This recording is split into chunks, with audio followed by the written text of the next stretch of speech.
Muy bien, entonces vamos a ver un primer ejemplo de los ejercicios que se manejan con este teorema de Tales. Tenemos esta figura. Tenemos un triángulo ABC y tenemos un triángulo MNC.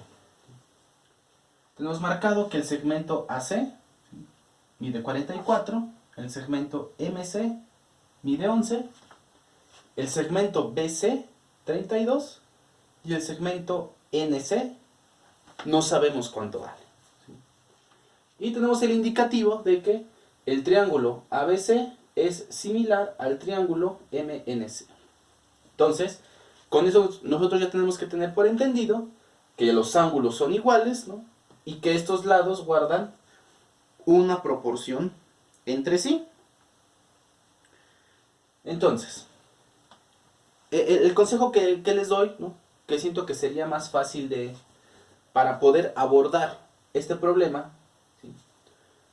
Que está, digamos, como que todo encimado, o sea, que tenemos todos los datos encimados, es como lo hicimos en la parte teórica, ¿no? Separar los triángulos. Entonces, por ejemplo, tengo mi triangulito, ¿no? Aquí no los hago del mismo tamaño, como tal, ¿no? Pero triángulo que me va a representar el triángulo ABC. Entonces tenemos que el segmento AC mide 44, este lado mide 44, y el segmento BC 32. Y hago otro triangulito que me representa el triángulo MNC.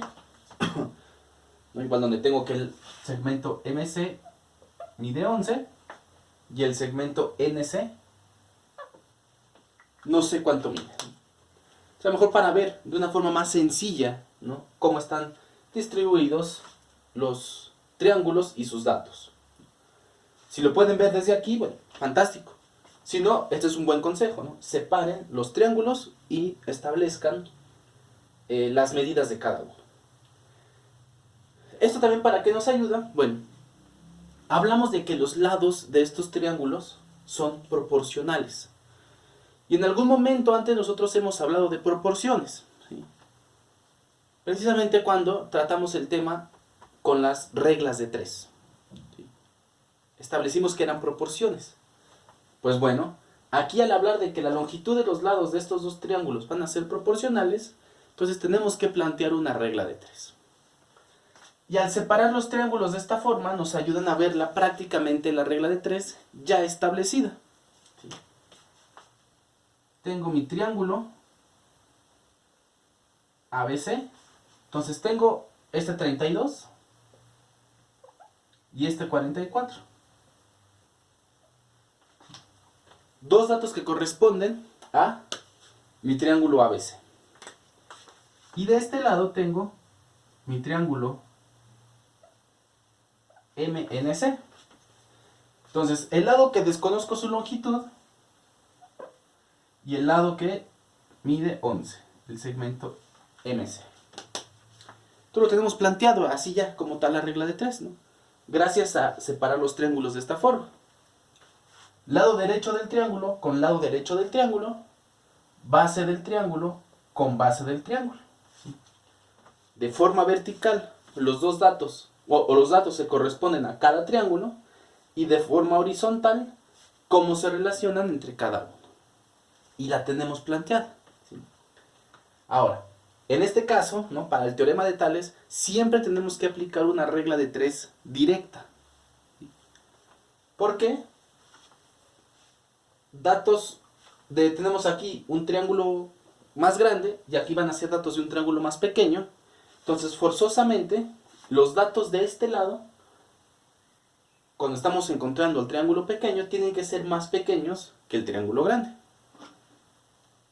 Entonces, si yo planteo mi regla de 3, voy a tener que el lado que desconozco es igual a 32 por 11 entre 44, ¿no? Recordando que se multiplica de forma cruzada y dividimos con el que sobra. Entonces, 32 por 11 me da 352.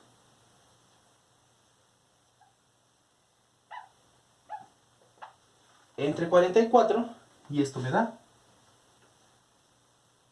8. Entonces, la longitud del segmento que nos falta, que es el segmento NC, es de 8 unidades. Y aquí tenemos, bueno, nuestro primer ejemplo con respecto a lo que vienen siendo los ejercicios del teorema de Tales.